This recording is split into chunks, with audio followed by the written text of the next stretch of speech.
My regrets look just like texts I shouldn't send. That's the very first thing we hear from Mac on Swimming, so it's only right we start the Swimming album song by song breakdown by diving into that lyric. And personally, there's really only one situation where I've sent a text that I knew I shouldn't have, and we're really talking that drunk you up text that you send deep into the simping hours of the night.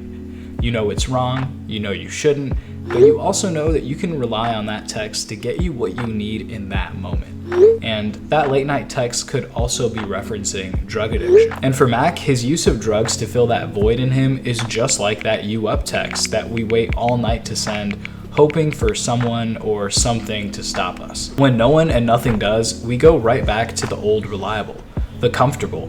But when he talks about the text that he shouldn't send, Mac is getting at something bigger than just a desperate last-minute attempt for gratification. Because when we send that text, it's not just about a desire for sex or drugs, it's about something that's much more important for our self-esteem. And I'm talking about loneliness, the kind where even being with somebody you know is toxic is better than being alone.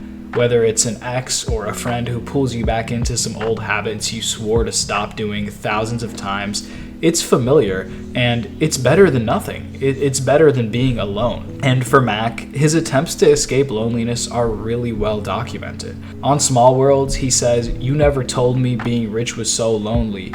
Oh well, hard to complain from this 5-star hotel." And this is a perfect example of how some of these more personal and sad themes can go unnoticed on Swimming, because when Mac says some soul-crushing shit, he does it in such a playful, somewhat joking manner that it almost makes you forget that he's struggling so much with being lonely or depressed. And to make matters worse, his loneliness seems to be self-imposed. On Come Back to Earth, he says, "I have neighbors, they're more like strangers, we could be friends." He also tells us that he stays inside all day to the point where sunshine doesn't even feel right. And this is how stuck he is in his daily routine of just being alone. He knows he should probably get outside and that it'll make him feel better, but he just can't bring himself to do it. And then he says, "I wish it was nice out, but it looks like rain," basically saying that even when it's sunny, life feels gray to him, and it feels pointless to even try to go outside. And Mac has talked a lot in his interviews about how just being inside of his house alone and bored is what drove him to abuse drugs more than he ever did before. And he tells us this is a major part of the problem. He needs a way out of his head because when he's alone, which is pretty often, he feels stuck in his mind. Ironically, this is also the reason that he can't bring himself to go outside. His mind has become his entire world. He says, "In my own way, this feels like living some alternate reality." Mac is so used to this lifestyle that it's become normal to him and he can't break out of it. So doing things that most people do, like going outside, socializing with neighbors, enjoying the sunlight, feels like a completely alternate reality to the one he's living. He says, "The things I do to spend a little time in hell. And what I won't tell you, I probably won't even tell myself." And here Mac explains his love-hate relationship with drugs, where even though he's aware of his addiction, he would still do anything to feel that high. So it's like he's existing in his personal hell.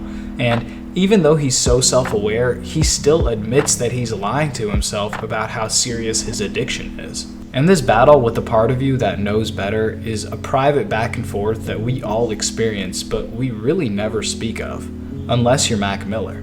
But then he ends the song on a more positive note, a more hopeful note, saying that gray skies drift and they don't live forever. But even though people tell him it'll get better, Mac isn't really convinced, but it seems like it's something that he wants to believe. He has hope, and that's really clear throughout this song and the entire album. And what gives him hope is this newfound vulnerability that he's giving us on Swimming. And he doesn't do it in a way that's supposed to make us feel sorry for him. It's not like a sob story. What makes it unique is that it's really for him. This music is really his medicine, and making these songs is his only way out of his head. So while he was drowning, by making these songs, he's now swimming through stressful waters to relief. He's finally swimming and moving towards what doesn't really even matter. Any movement is a relief when you compare it to being stuck in your own personal hell 24 hours a day. So with this intro song, Mac has liberated himself from that by just deciding to start swimming.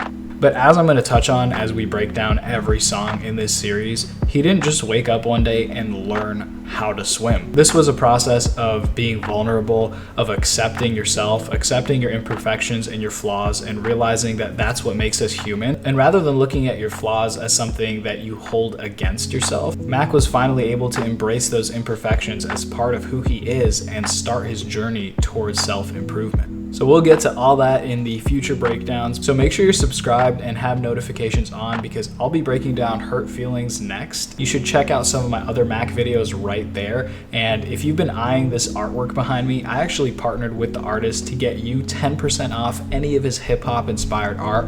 So check the link in the description. And most important of all, remember, don't trip.